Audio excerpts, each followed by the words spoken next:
Bismillah, wassalatu wassalam ala Rasulillah, wabad. In the name of Allah, the most beneficent, the most merciful.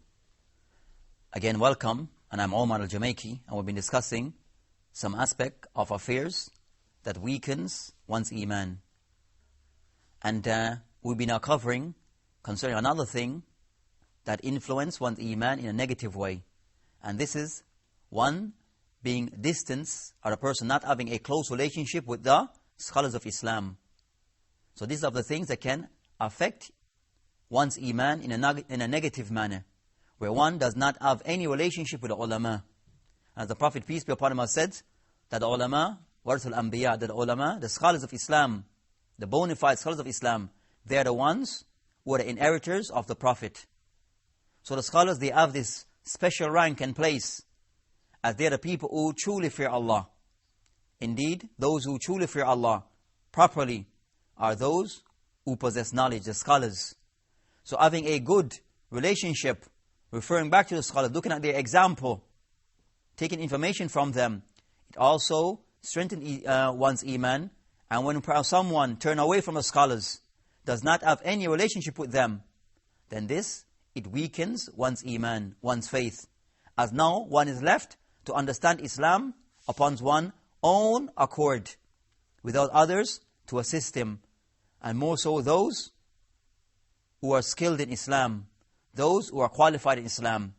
As Allah has mentioned in His book, فَاسْأَلُوا أَهْلِ الذِّكْرِ, that you should ask, question those who possess knowledge, those who possess knowledge of the book of Allah, and the sunnah of the Prophet, and the knowledge of Islam.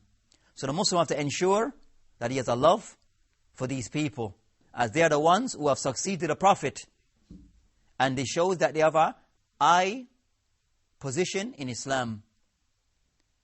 So the Muslim have to connect himself with the scholars of Islam, those who are qualified, those who understand Islam properly, and also they apply those things that they have learned of Islam. So what they know is what they have applied, and that they are truthful, that they speak the truth, and that they are steadfast and patient in saying the truth, and not to say things to suit anyone in contrary to Islam. So these are the scholars that are looked upon in seeking to strengthen one's Iman. And also, if one should leave away these scholars, one is left with those who will misguide us. As the Prophet, peace be upon him, said in the hadith that's in Bukhari and others, that Allah does not remove ilm away from the people completely and abruptly, but He removes of knowledge from the hearts of the people by the death of the scholars. So knowledge is removed by the scholars being removed, and this is by way of their death.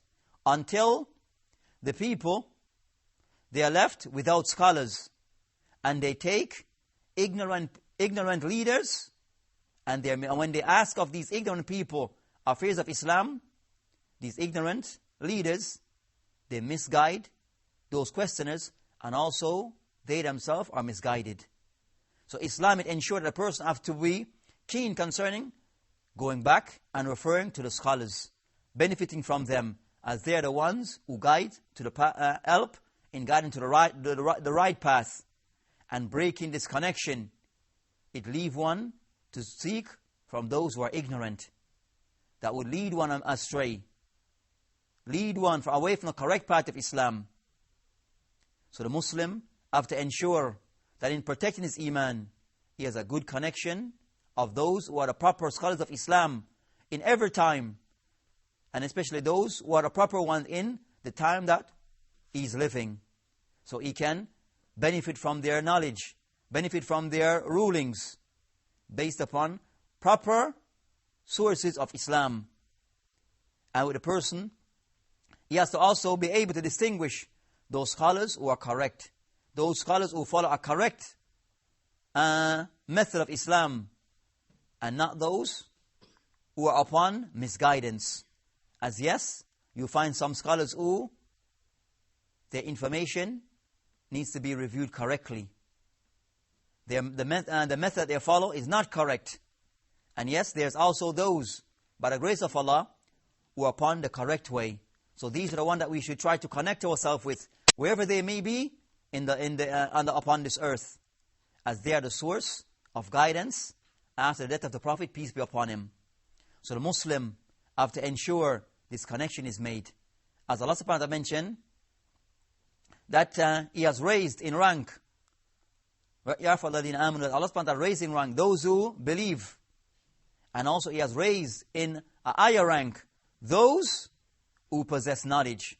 And those people who are raised above all others are those, they are the scholars. So this connection must be made between the people and the scholars in ensuring that we understand Islam correctly, so we can raise our Iman and worship Allah correctly, and also we are aware of those things that is not in accordance to Islam, so we can stay away from these things.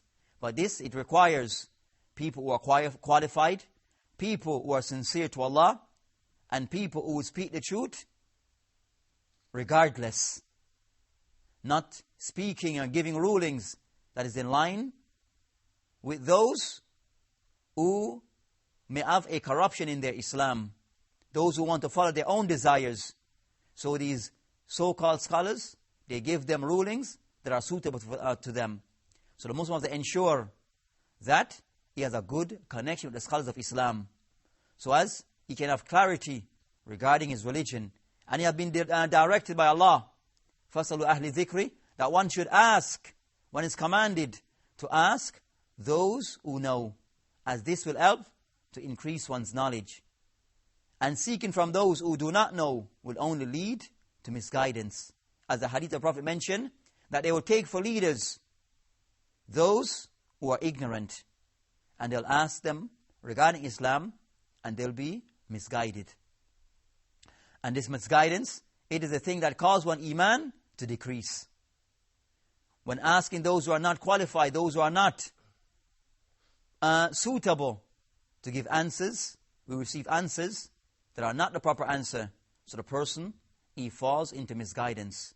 And falling into misguidance, it decreases one's Iman. So the Muslim have to ensure that he is able to distinguish the correct scholars from those who are not, and benefit from those who are the ones who are upon the proper way.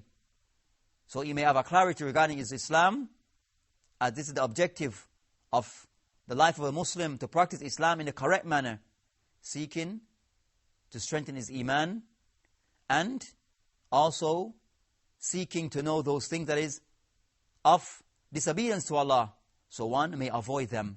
But if one was to choose and to ask those who are not qualified, then one may fall into things that are not of Islam, things that are acts of misguidance.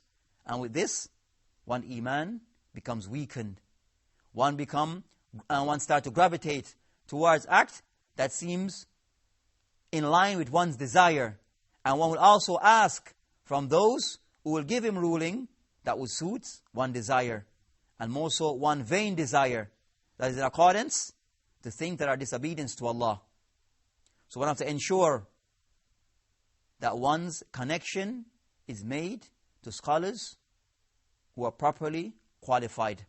And as the Prophet had mentioned the hadith of Hudayfa, when he asked concerning the good, and when he asked concerning, when he mentioned that you find that most people will ask the Prophet, peace be upon him, concerning those things which is good and beneficial. But also Hudayfa would ask of things that are evil, so he does not fall into them. Then the Prophet told him there will come a time when you're going to have callers to the abwab, to the gates of the hellfire. And these are people from the Muslim nation, who are people who are scholars that are not qualified, calling people to actions that decreases their Iman and allow them to fall into sins.